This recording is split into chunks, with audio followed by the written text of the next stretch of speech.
नमस्कार दोस्तों, स्वागत है आपका बेबाक बॉलीवुड में, जहां हम बॉलीवुड की अनसुनी कहानियों से आपको रूबरू कराते हैं। और आज की कहानी एक ऐसी अभिनेत्री की है जो 90 के दशक में ग्लैमर का पर्याय मानी जाती थी।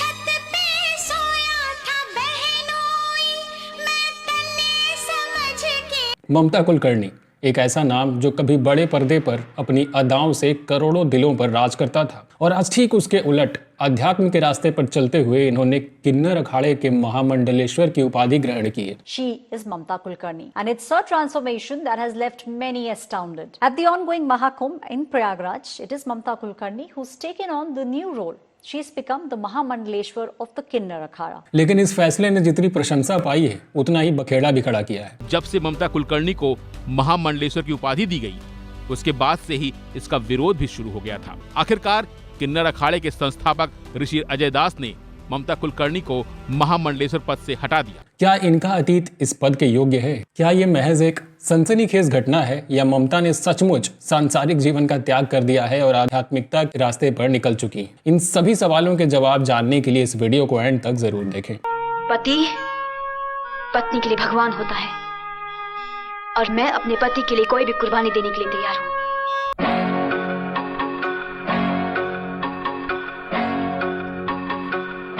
ममता कुलकर्णी का जन्म 20 अप्रैल 1972 को मुंबई के एक मराठी परिवार में हुआ। बचपन से ही ममता को एक्टिंग और ग्लैमर की दुनिया में उतरने का शौक था। ममता ने अपने करियर की शुरुआत मॉडलिंग से की और इन्हें उस फील्ड में सफलता मिलती चली गई। हालांकि इनका सपना था कि बॉलीवुड में ये एक बड़ा नाम बनाए, जो कि हकीकत में तब्दील भी हुआ। 90 के दशक में जब कंपटीशन बहुत ज्यादा था, ऐसे में एक नई एक्ट्रेस की बॉलीवुड में एंट्री ऑलमोस्ट इम्पॉसिबल मानी जाती थी। लेकिन ममता ने अपने कॉन्फिडेंस और अपने टैलेंट से अपनी जगह बनानी शुरू कर दी।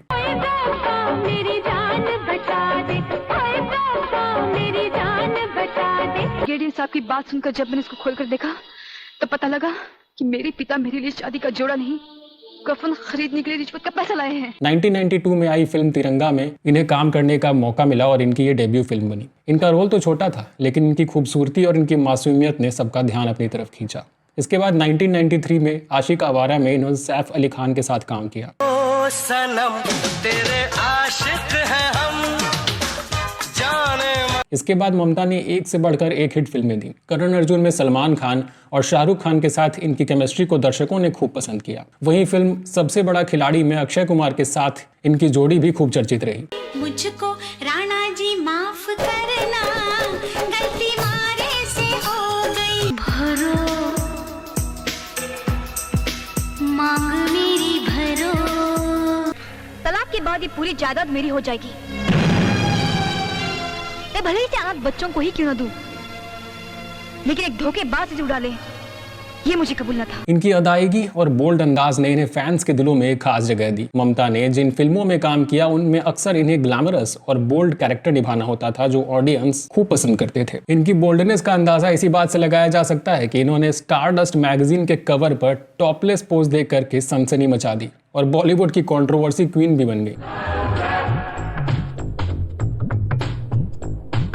ममता का करियर जितना चमकदार था उतना ही विवादों से भी भर गया। सेक्सी लुक के अलावा ये हमेशा अपनी बेबाकी के लिए भी जानी गई। फिल्म इंडस्ट्री में कई बार इन्होंने अपने विचार खुलकर साझा किए, जिसमें ये अक्सर बड़े डायरेक्टर और प्रोड्यूसर्स के अगेंस्ट भी बोलती हुई नजर आई। हालांकि इनके बोल्ड और कंट्रोवर्शियल स्टेटमेंट्स इनके करियर में अड़चनों का भी कारण बने, जिससे इनके रिश्ते कई बड़े प्रोडक्शन हाउसेस के साथ भी खराब हो गए।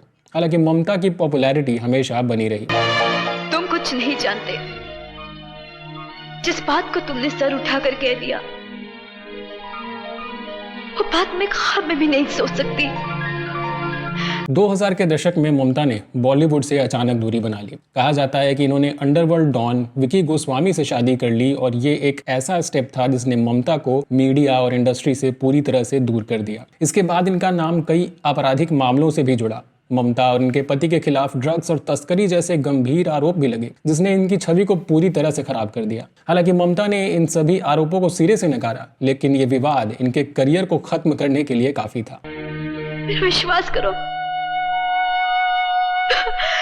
तुम जैसा सोच रहे हो ऐसा कुछ भी नहीं है। वहीं सालों गुमनामी में जीने के बाद ममता एक बार फिर न्यूज और सोशल मीडिया पर ट्रेंड कर रही है। दरअसल ममता कुलकर्णी ने 24 जनवरी 2025 को प्रयागराज में चल रहे महाकुंभ के दौरान किन्नर अखाड़े में संन्यास की दीक्षा ली। इस समय महाकुंभ अपने शिखर पर था और ये धार्मिक आयोजन लाखों श्रद्धालुओं के लिए महोत्सव भी था। इन्होंने अपने हाथों से खुद का पिंडदान किया और भगवा वस्त्र धारण किया, जो इनके आध्यात्मिक सफर की शुरुआत का प्रतीक था। इस दीक्षा के बाद फिल्मी स्टाइल में इनका नाम बदलकर श्रिया माई ममता नंद गिरी रखा गया। आचार्य महामंडलेश्वर लक्ष्मी नारायण त्रिपाठी ने इन्हें किन्नर अखाड़े का महामंडलेश्वर नियुक्त कर दिया, जिससे सनातन धर्म के गुरुओं से लेकर बॉलीवुड के गलियारों तक सनसनी मच गई। मंडलेश्वर का जो एक उनकी संस्था है किन्नर अखाड़े, ये पूरा स्वतंत्र है और मध्यम रास्ता है। इससे बेहतर रास्ता क्या हो सकता है?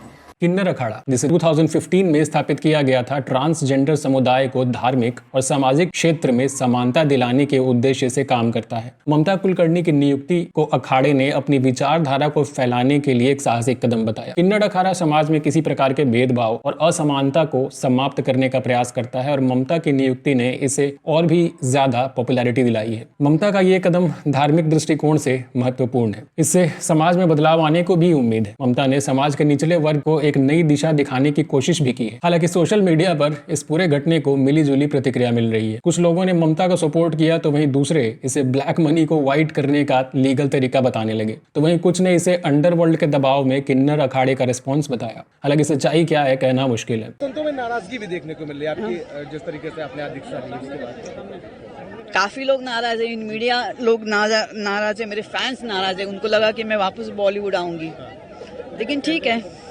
इसके साथ ही ममता कुलकर्णी की नियुक्ति पर कई बड़े संतों ने आपत्ति भी जताई। निरंजनी अखाड़े के महामंडलेश्वर बालनंद जी महाराज और पंचदशनाम अग्नि अखाड़े के महामंडलेश्वर रामकृष्णानंद गिरी ने कहा कि महामंडलेश्वर की उपाधि केवल उन लोगों को दी जानी चाहिए जो नैतिक और आध्यात्मिक रूप से योग्य हों। उनके अनुसार ममता का फिल्मी और आपराधिक अतीत इस पद के लिए उपयुक्त नहीं है। कितनी गुरुओं की सेवा करनी पड़ती है, कितने 10 वर्ष तक ब्रह्मचारी रहना पड़ता है, और उस परंपरा में इन पोंगापंथियों को, नाचने गाने वालों को ला करके भर दिया गया और उस महापाप का आज दुष्परिणाम हमको दिखने लगा।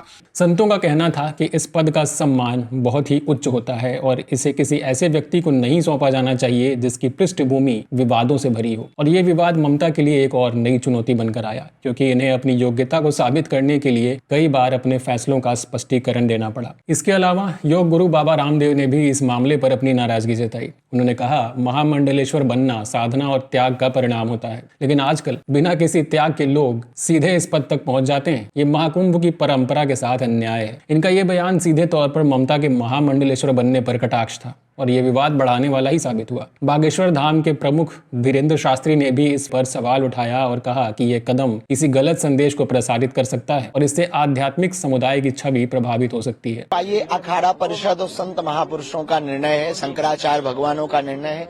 यही सब महाकुंभ की आवश्यकता है। क्या पात्र अपात्र का भगवान की नजर में कोई अपात्र नहीं। हालांकि अखाड़ा परिषद के अध्यक्ष रविंद्र पुरी ने ममता का समर्थन किया। उन्होंने कहा कि ये बदनाम थी, ये दुनिया भर के लोगों ने झूठे आरोप लगाए। देखिए, आरोप लगाना बहुत आसान है, लेकिन कोई आरोप सिद्ध हुआ नहीं। उर्दू ने ये भी कसम खाई थी, मैं तभी भारत में आऊंगी जब मैं आरोप मुक्त हो जाऊंगी। दरअसल ममता का नाम साल 2014 में एक बड़े ड्रग्स स्कैंडल में सामने आया था। ममता और इनके पति विकी गोस्वामी पर इंटरनेशनल ड्रग तस्करी में शामिल होने के आरोप भी लगे थे। इस मामले में सोशल मीडिया पर खूब सुर्खियां बटोरी और ममता के लिए कई कानूनी चुनौतियां भी खड़ी कर दी। कई महीनों तक इन पर जांच चलती रही और ये इनके जीवन के एक काले अध्याय के रूप में साबित हुआ। इस विवाद ने इनकी छवि को काफी नुकसान पहुंचाया, लेकिन ममता ने इन सभी आरोपों से इनकार किया और दावा किया कि ये निर्दोष है। ममता के अनुसार ये सभी आरोप इनके खिलाफ एक गहरी साजिश का हिस्सा थे। गलती तो हो गई मेरे से, लेकिन मुझे ये नहीं मालूम कि इसका रिजल्ट इतना हो सकता है। हालांकि विवाद बढ़ता देख आखिरकार किन्नर अखाड़े को भी अपना डिसीजन वापस लेना पड़ा और महज एक हफ्ते बाद ही ममता कुलकर्णी को इस पद से हटा दिया गया। ममता कुलकर्णी को महामंडलेश्वर की उपाधि दी गई थी किन्नर अखाड़े की तरफ से। ये 24 जनवरी को उपाधि दी गई थी, लेकिन अब उनको निष्कासित कर दिया गया है। जब से ममता कुलकर्णी को महामंडलेश्वर की उपाधि दी गई, उसके बाद से ही इसका विरोध भी शुरू हो गया था। आखिरकार किन्नर अखाड़े के संस्थापक ऋषि अजय दास ने ममता कुलकर्णी को